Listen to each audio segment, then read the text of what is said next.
Okay, friends, welcome to the Get More MSP Leads podcast. We have a very special guest today, and I can say, meeting a retired Green Beret and becoming friends with someone like Scott was not on my bingo card in 2026. And here we are. Scott and I have become fast friends through another good industry friend that some of you know, Ricky Ritchie at AltaWorks. And we have just started on this journey of us learning about each other and all these things that he has learned in his life that are so applicable, not only to me as a business owner and salesperson, but also, all I can think of is all of these people that I connect with on a regular basis that need to hear the same things that I needed to hear from Scott. So, Scott, welcome to the Thanks. podcast. Thanks for having me on. Excited to have you. You're going to probably be seeing a lot of Scott, not just on the podcast, but for those of you who attend my live trainings every month, I'm sure at some point soon, what Scott and Ricky are developing right now is going to be something that a lot of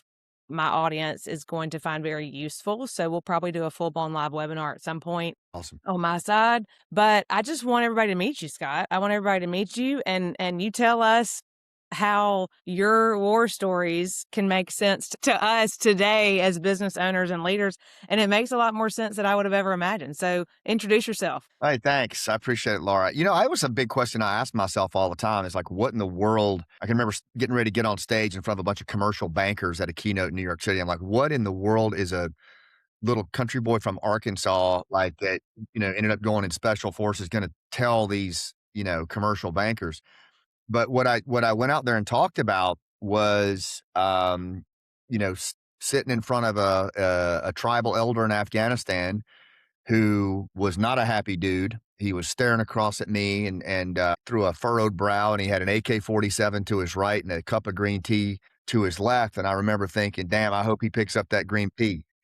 Um, and everybody in the room kind of chuckled because I think innately everyone in the room, while that's a very unique context, everybody understands universally what that means is that we are all in that situation at one point or another where you're sitting across from someone. It's very high stakes. You're not trusting yourself that much. You're nervous.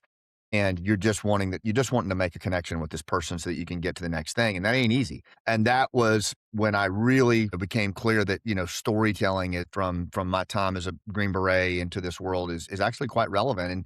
And that's what I spent most of my life doing, Laura, before I left the military was almost 23 years as a soldier and about 18 of that as a Green Beret working with indigenous people all over the world, building relationships and helping them stand up on their own and fight back from the inside out. It's something I wanted to do since I was 14. And it's been a huge part of my life. I love it. And so, you touched on a couple of things. I think that in this world that a lot of listeners today live in, and a lot of conversations that I'm having, we have connected on the fact that our industry has changed. And so I'm preaching and teaching a totally different thing that you, but there are a lot of similarities. And I think the reason there are a lot of similarities is really that post-COVID, and it started happening before that, right?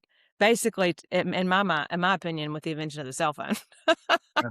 and Yeah. how cell phones have really grown to become a necessity. But then COVID, and so really this human connection and storytelling. If I'm a owner of a big tech company or a small tech company, B2B tech company, storytelling is not the top of my list of things I need to work on, right? And so, but it is kind of one of those things we need to be working on. So talk about that a little bit. I kind of want to understand, like, why would this make sense to somebody listening today? Like, what if I don't want to stand on a stage, or what if I don't want to be a storyteller? What does that mean for me? Because I think Yeah. it still really applies.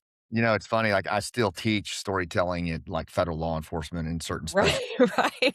certain special ops schoolhouses, and I'll walk in there and I'll say, "Okay, today we're going to talk about storytelling," and the looks of horror Yeah.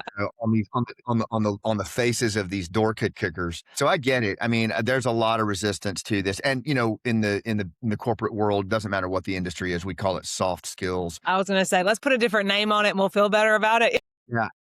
Yeah, I'm not crazy about that term, but let me just Yeah. back it up and just say that. So Green Berets, what I learned about the Green Berets that drew me to them is that they could go into a place that was completely trust depleted. And they've been doing this since World War II in Nazi occupied Europe. They could go in with like 12 people and come out with 12,000. And that was fascinating to me. If you've ever seen the movie 12, where, they go in with a team of 12 and they ride out literally on horseback. And I always thought, man, that is the coolest Lawrence of Arabia type thing I've ever seen. What about, and I always thought it was like these surgical door kicking. It's not. What sets these individuals apart from Navy SEALs, Delta, and everybody else is their ability to go in and build trust and relationships when there is none, right? And it's a skill, it's a craft. And in order to do that, you have to study what I call the human operating system. You have to know how humans navigate the world. And that's what I dedicated my life to. And what I found, especially when I came home from war, Laura, was that that's not unique to Green Berets. It's not unique to veterans. Humans are universally wired a certain way. We are all meaning-seeking, emotional, social storytellers who struggle, right? We're a mess. And that's just who we are. And it's primal. And the more we understand that those things, those primal drivers of who we are, the more of a competitive advantage we have on how we influence. And so storytelling is a 200 or 100,000-year-old sense-making tool. It's how we make sense of the world. And so if you're using PowerPoint and data as your primary way of communicating an idea to somebody or a product, you're leaving 80% of the value on Just it. made everyone listening very uncomfortable because this industry is just like bleeding with really bad PowerPoints. And that's where we are, that's where I come in, because I'm like, oh, stop with the PowerPoint. Just tell people So your story. I think let me that's just tell you this, like, because I study influence, because if we can't make a connection in special forces in 5 minutes or less, we're dead. Mhm. Okay. So we have spent an inordinate amount of money and resources and time on studying the human operating system and how influence works. And here's the bottom line. If you're going to authentically influence someone, doesn't matter what the industry is, you have to effectively engage. To effectively engage, you have to gain and hold the attention of the other party. The average attention span today is about 8 seconds. And then you have to resonate with them emotionally. PowerPoint's not going to do that. In fact, Dr. David Phillips did a study called Death by PowerPoint, where he hooked people up to EEG machines as they gave PowerPoint. And what he found was that your audience forgets 90% of your presentation 30 seconds after you say thank you for your time, because you are engaging working memory. You are not engaging long-term memory. The only form of comms that really affects long-term memory is storytelling. Yep. And you'll go, in my world, you'll go to a conference and they give you a 5-minute fast pitch and they say, send us your PowerPoint. A 5-minute Now, fast pitch. send me your deck. And they want your deck for the 5 minutes. Like, if we can't get up there and say something compelling in 5 minutes without slides, we're in a bad place in this Yeah. world. If you really want to, I tell folks, like, people are starving. And the funny part about that is, when you're sitting in the audience and you're the recipient of the PowerPoint and you see it, you see up there and you're like, you see it's going to be like 70 slides. You're like, oh, I know. like Nobody wants it. you Yeah. have a visceral reaction to Yeah. it. And Like being invited to a 2-hour wedding.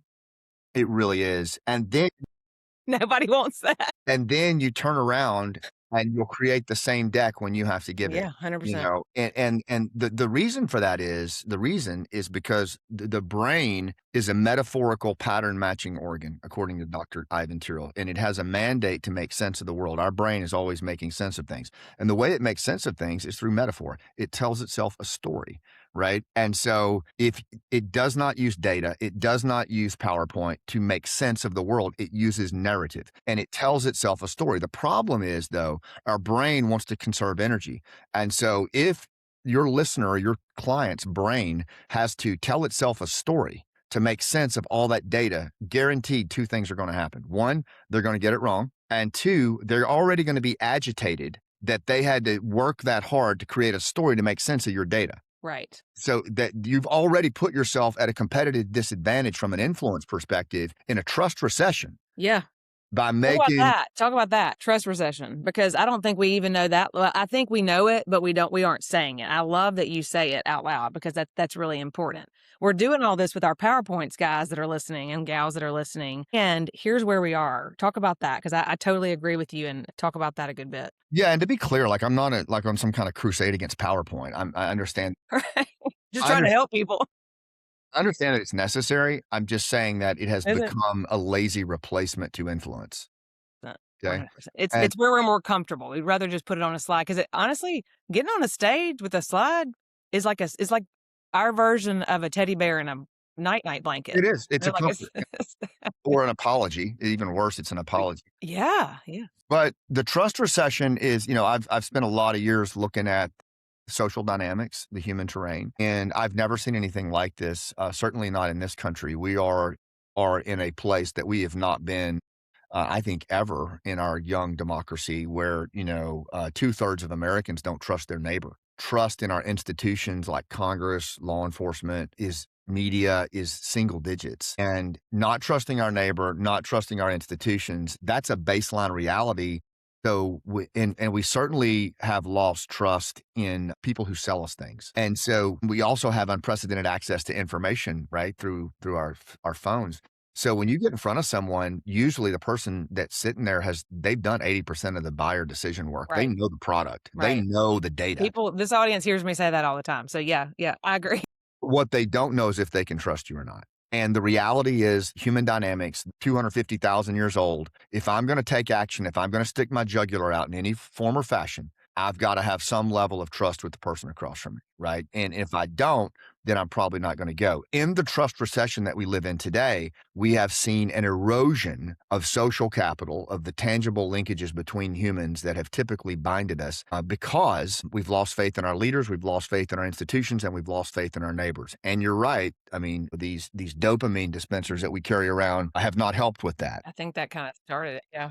But there is a true, I mean, it's being labeled by a range of social scientists as a trust recession.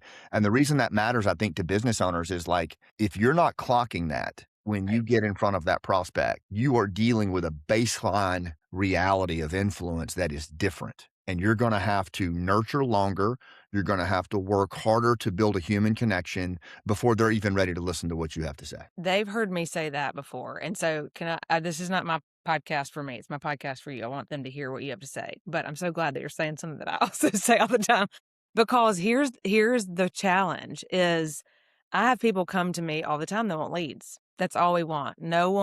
Everyone wants, I've been saying this, everybody wants the diet pill or the shot or whatever it is. But I think we've talked about this statistic before. Of 100% of your total buying population, only 3% are ready to buy at any given time. And in a totally different state of the world, 20 years ago, 10 years ago, 5 years ago, to be honest, we are still building a whole go-to-market strategy around the 3% Yeah. It's a race to the bottom. in a trust recession. And so for those people listening who feel like they're going to, hire the salesperson that's going to come in and in 3 months just blow it out of the water, and hire the marketing agency who's going to come in, or the software or the AI tool or whatever. You can't replace human connection with anything. No, I mean, I've seen this in so many different facets, Laura. I mean, I'll just go outside industry when, Afghanistan collapsed in 2021, and it was a devastating time for so many of us that fought there for that 20-year war. And,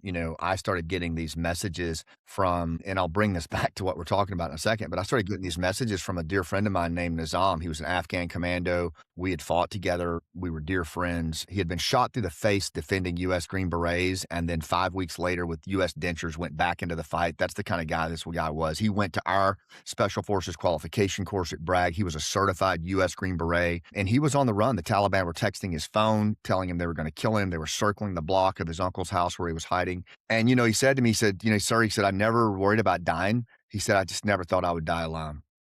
And that hit me, man, like so hard, even harder than watching Afghanistan fall, is to think that this guy, this friend of mine, was going to be executed on the side of the road somewhere. And so I picked up the phone and I just dialed a couple of buddies that knew Nizam, some on active duty, some that didn't. And we called ourselves the Task Force Nizam, actually, eventually Task Force Pineapple.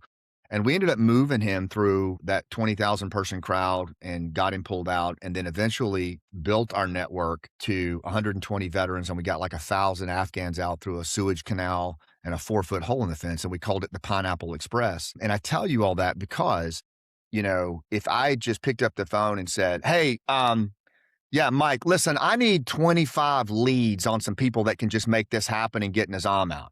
You'd be like, "That's laughable, right? You wouldn't do that." What do? Doesn't You work that. call you call the people that you've built a relationship with that you know you can count on. There's a saying in special forces that I think is true for business owners, which is you build trust when risk is low and you leverage it when the stakes are high. Like that's the way the world works. That's the way our biology works. That's the way humans work. And it doesn't matter how sophisticated. In fact, the more sophisticated we get, the more trust recedes. And Yes. so your ability to build trust when the sun is shining is going to determine who you can actually pull the lever with. And it's true in marketing and sales too. Like you've got to build that trust. You've got to put the human element into it because that's the people that are going to get you through the tough times. Yeah. And I want to add too, for those people, I'm having a lot of these conversations right now. There are so many wonderful things that AI is doing right now. So I don't want to in any way say anything that might, confuse people about my thoughts on AI. I love it. We're using it every day in the business. However, that human component for those of you specifically in sales and marketing who are trying to cut costs and see how AI can replace what we are about to do and what we're doing. I already see it is we are regurgitating poor quality input by doing it fast, cheap, and easy. And we are taking the human out of it because that's the faster, cheaper, easier way. And so, what I'm working on right now, I haven't even really talked to you about this, but Ricky knows about it. I'm actually building the way to do that in a more human way because we're about to all sound and look the same online if we don't already, Yeah, I from a think it's business standpoint. And so that is the message I think here today is from a sales standpoint, from a business standpoint, from a marketing standpoint, there is no replacement for trust and relationship building. And AI can help us do it better and make the human better with AI. That's what I say. That's kind of my take on AI. If AI can make us do the human stuff better, then let's do it. yeah. But there's no replacement for it. And authenticity, that's the other thing is that there was an experiment done not too long ago where people were, put in like the Faraday cage where they can Yeah. measure energy coming off you. Yeah.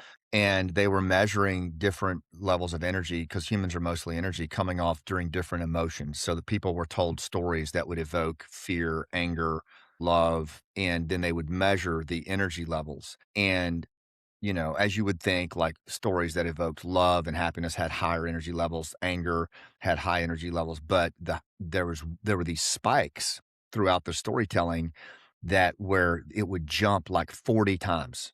Massive jumps, exponential jumps in energy levels. And they went back and at first it seemed like anomalies, but they went back and they looked at it. What they found was it was authenticity. Mm. It was moments of authenticity where there were these jumps. And if you think about it, like in your chest cavity, you know what I'm talking about. Like, Mhm. those moments in a human engagement where it's like so authentic, so real. And you feel a level of reciprocity toward the person across from you, a level of psychological safety, trust.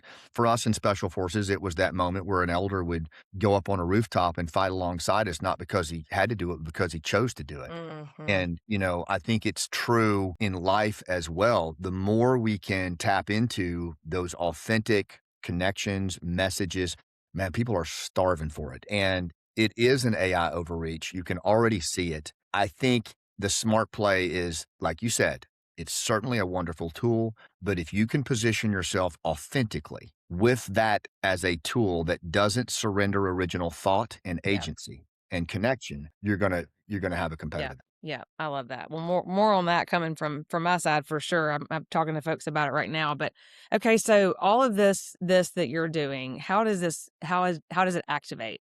I know right now I'm in the middle of reading your new book, Generosity of Scars. There it is. Actually, I take the covers off because I read in the bathtub and I read all over the place. I put the covers off until I get done with it and put it back on. So I've got it in my bag right here. I told you I funnily, I had it in my bag. I keep it in my purse because you never know when you're gonna have 10 minutes when you got kids in the car.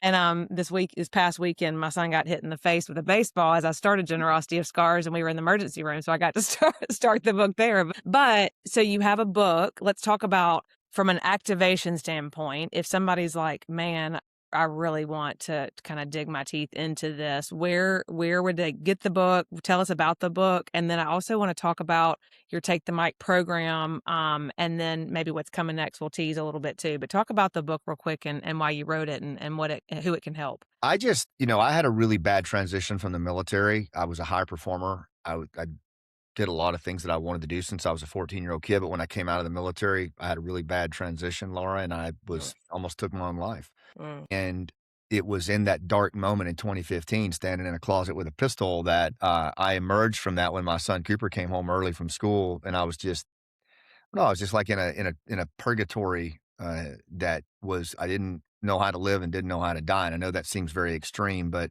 from a guy who had just spent a lot of time in combat, and then all of a sudden you're walking around your house in your bathrobe, like you don't really know what your identity is. I was seeing a country that was tearing itself apart. So it just got pretty dark, and to God, I found storytelling as a modality to heal myself and to get, make sense of things that didn't make sense, trauma, survivor's guilt, and moral injury. And then there was a moment where a buddy of mine was having suicidal ideation, and I shared reluctantly, hadn't even told my wife or kids, that moment in the closet, and it really brought him back to me, and it mm. really connected us on a level that I did not expect. And he's still with us. He's still here. He's still helping veterans. And in that moment, I thought, wow, that was like my most embarrassing thing, Yeah. and it just accelerated trust in a moment where it was critical. Mm, And I started really got me going on storytelling in a whole different way, and I started diving into it. I did 1 TED Talk, then 2, then 3. I started coaching TED speakers. I started speaking on stage.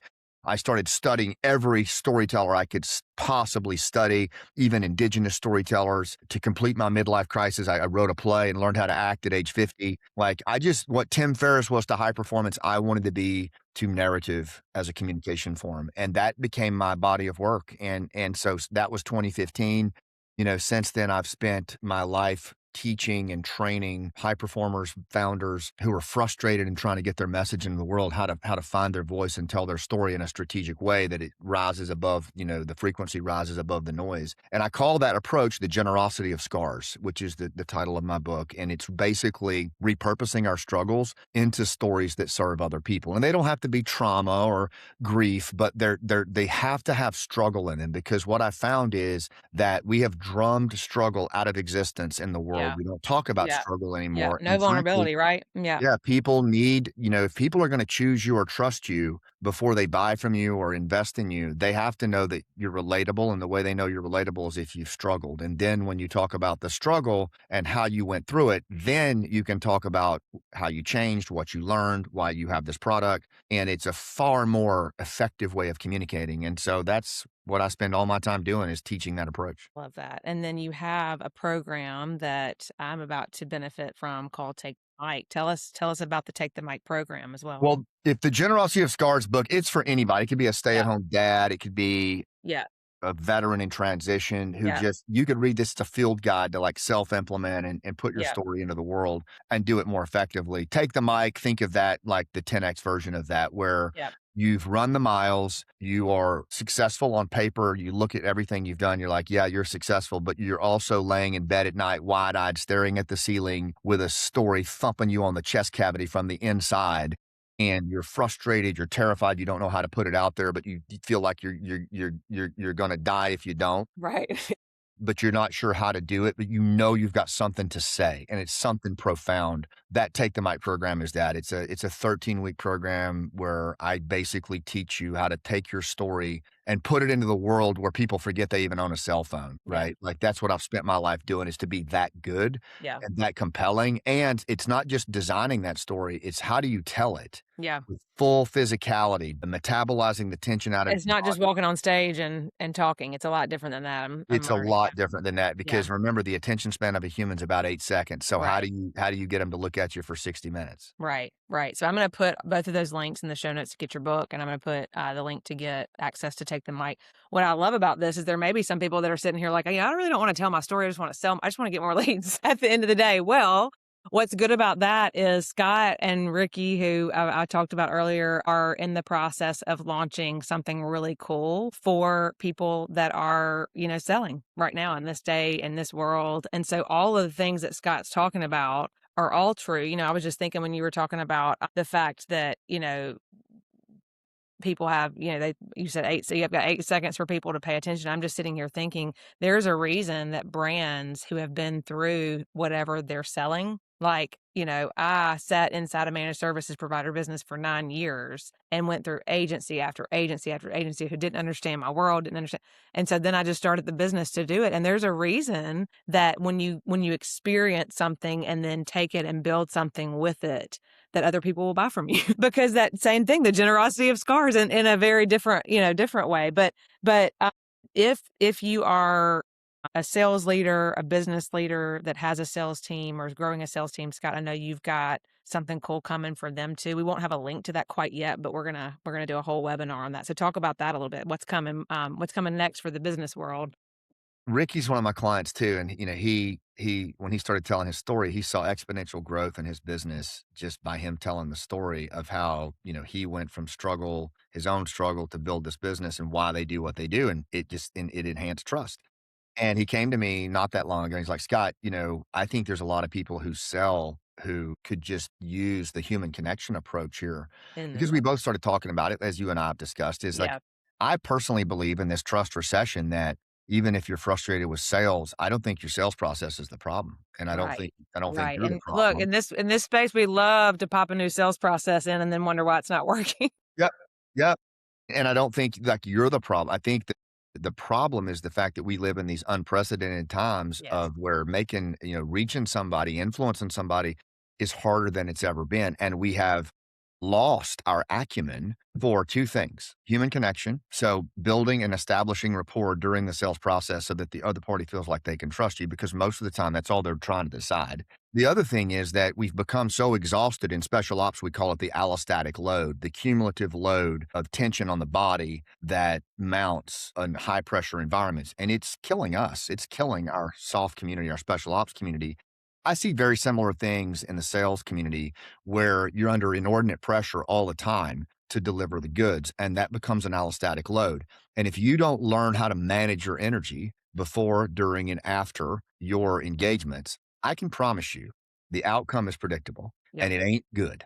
Yep. So, what this program is about is working with sales professionals who understand something's not working, but are willing to maybe consider that it's not them and it's not their sales process. It's the ability to make better human connections and manage their energy more efficiently. I love that. All right. Well, more coming on that. We'll bring Ricky in and do a whole session on that. Scott, if somebody just wants to learn more about you, where would they go? Where would they find more about you? I know you're all over the internet, so you can't Google you and not find you, but where would you like for them to go? Scottman.com, two T's, two N's, Yeah. everything right there. And you're helping me get it even better. So Love it. That's right. Love it. Well, thank you for your attention to the No Grow Skill podcast. Look, Scott is a very unique guest. He's not just telling his success in as a IT business owner, because that's not his background. I think that's amazing for this group of folks that listen on a regular basis. So I'm excited to start showing more of you on my feed so that more people in this space can learn about what you're doing and learn how I can help them. So thank you for joining today. I appreciate it.